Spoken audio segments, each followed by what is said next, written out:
esta información que pareció muy contundente al momento de darse, pero que en definitiva no deja de ser un indicio todavía. Porque oficialmente no hay nada. Lo que es, ¿cómo recupera, Enrique, esta gente la vida sin... No sé si se puede... Pablo mencionaba los desaparecidos en la última dictadura. Yo imagino que los familiares de desaparecidos les debe costar mucho decirles muertos, porque nunca supieron que estuvieran muertos. Los que nunca supieron del destino de sus familiares pueden un día despertarse a la noche teniendo el sueño de ir caminando por el centro de Buenos Aires y encontrárselo. Digo, esta gente le pasa algo y las reacciones son totalmente dispares. Yo te decía recién, está el que se va y dice no vuelvo más, como la señora que veíamos recién, o que dice yo me siento acá y hasta que no me muestren una foto no me muevo. Pero mira, es que ese problema, en muchas cosas en la Argentina hay un tema de capacitación, yo siempre digo de pregrado, ya no de posgrado. El área del trauma es implícita en un país que vive traumatizado desde las épocas, justamente como decía Pablo, y desde antes también. Nuestra historia es tanática, ¿no? Tenemos un culto de la muerte fenomenal en todos los órdenes, de uno y otro lado, porque yo pensaba justamente esto que les comentaba antes. También están los excombatientes de Malvinas que siguieron durante años. Ayer hablaba con un ex oficial de esa época y le comentaba cuando yo había estado afuera, volviendo al país, quise trabajar sobre veteranos y me dijeron, no, ya está todo resuelto. Es decir, la negación del fenómeno Malvinas, la desmalvinización fue un tema y esa gente no sabía, recuerden que ahora se fueron a identificar cadáveres a Malvinas.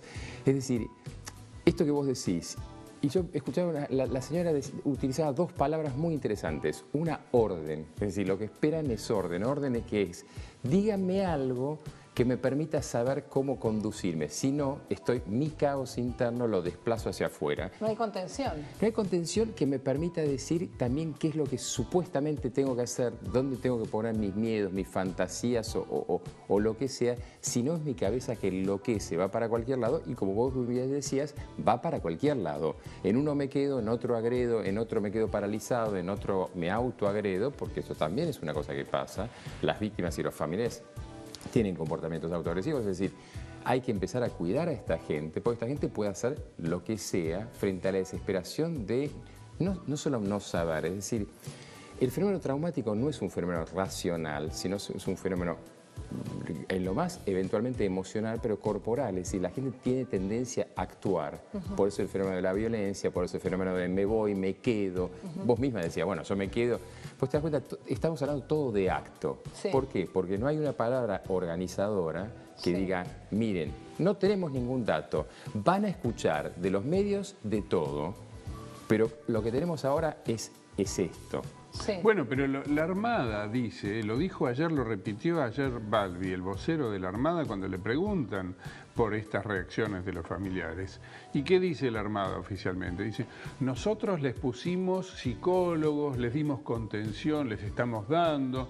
¿Qué clase de contención les dieron y qué eficacia pudo tener esa contención cuando la gente se está quejando de que el problema es que les mintieron? Pero es que vos sabés que yo creo que está situando el tema en lo concreto. Nosotros podemos limpiar en esta mesa esta parte y decimos, mira, está tan limpia que podrías comer encima, ni necesitas plato. Ahora, si por acá vemos caminar cucarachas, vamos a decir, no, mira, el lugar tiene que estar limpio. La escena en lo traumático lo que se trata es de liberar toda la información. Por más, es muy habitual esto de decirle, pasa en los colegios, en los casos de abusos en colegios y demás, inmediatamente dicen, no, pero tenemos psicólogos trabajando, como si fuese una especie de garantía. Claro, de que pasa. Con eso ya está. Ya está, listo. Ya es como si yo dijese, no, pero yo tengo un periodista que me hace esto, con lo cual supongo que toda la información es correcta. No, es un periodista trabajando en esto. Un psicólogo o un equipo de psicólogos y psiquiatras no es más ni menos que alguien que va a trabajar en un contexto. Ahora, si el contexto externo es caótico, no hay forma que puedan trabajar. Claro. ¿Qué pasa con el tema del manejo del error también, no? Esto parece una cadena de errores desde el momento uno. La poca información que recibió el presidente. Después no decir las cosas tal cual era, como, bueno, nos mandamos el primer moco, lo digo así porque entonces ahora, ¿cómo hacemos para, bueno, más o menos? Ahí, perdóname. El propio Balbi que salió a decir el primer día, me acuerdo por TN, bueno, pero no hay que preocuparse porque no es una situación de emergencia. Hay una diferencia ahí en esa cadena de errores muy interesante. Con muchas diferencias, No, Pablo. no, pero simplemente para marcar, a ver si estás de acuerdo, una clasificación más que una diferencia. Una cosa es cuando la Armada no le dice toda la verdad al presidente, que es el comandante en jefe, eso no es un error, eso es una manipulación de la verdad. No es un error. Error puede ser este organismo, esta agencia internacional, que una semana más tarde se aviva de que esa señal hidroacústica coincide con la desaparición del submarino. Eso es un error, la demora de una semana, porque eso no hubo una intencionalidad ahí en demorar ese dato. Fue un error, fue un error internacional. Pero no haberle dicho a Macri cómo son las cosas, no es un error. Sí, es verdad lo que decís, hubo un ocultamiento. Claro. Con intención. Ni a Macri, es más, se ni sospecha la causa de eso. Es una interna, porque Aguad, ¿te acordás dónde estaba Aguad cuando pasó todo esto? No estaba en Canadá comprando aviones. Sí. ¿Para quién? Para la Fuerza Aérea. La Armada quería que esos aviones fueran para la Armada. Y había ahí un enojo con Aguad, aparentemente, porque le iban a dar los aviones a la Fuerza Aérea y no a la Armada. Bueno, todo esto termina repercutiendo en las familias, ¿no? Porque... No, pero es que es absolutamente así. Bueno, sí, esto justamente, o sea, con este oficial de Marina estábamos hablando de esto, sobre el tema, y él me explicaba por qué, si, pues ex de Marina me explicaba por qué sí tenían que ir para la Armada. Digo, bueno, me alegro porque me estás contando la interna de lo que pasó, de los, creo que iban a comprar unos super estándar e iba a hacer eso. Lo dramático es que improvisamos siempre. Y en el área del trauma, si algo es lo que uno aprendió, yo hace unos 25 años, cuando empecé a hacer esto, empecé a trabajar en desastres de ferrocarriles. En Inglaterra había, en una época, en los años 80, había muchos accidentes de trenes. La base del asunto es que había una cadena, había un protocolo.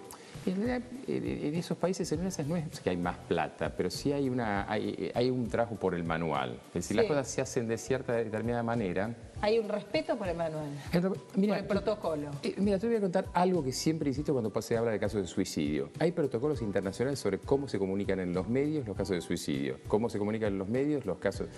Y acá en general, yo he visto cantidad de programas, los cuales me invitan y demás, para que les explique cómo si hoy caso Nisman, a ver si para suicidarse es mejor un 38 o una 22. Yo digo, escúchenme, hay otro escuchando del otro lado. Claro, puede acá ser. pasa lo mismo. Entonces, el mandar una información concreta, aunque eventualmente no sea la verdad absoluta, sino es cómo voy a ir construyendo el relato. Ustedes son especialistas en cómo arman, cómo van contando esa información y por qué la van contando de tal manera. Y no están queriendo manipular, sino dicen...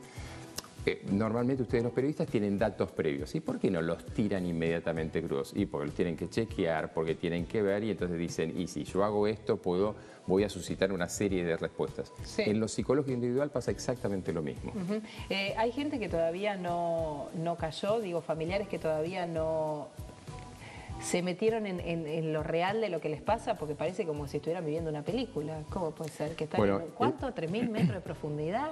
¿Adentro del submarino? No, bueno, ahí tenés uno de los ejemplos. Cuando empezaron a hablar de 1.000, 3.000 y demás, según tengo entendido, no solamente para ya lo que hubiese dicho un ingeniero naval, sino que en general es alguna información que hasta uno la ve de películas, lo de la implosión no era una implosión, era el colapso de la estructura, en realidad, a partir de cierto...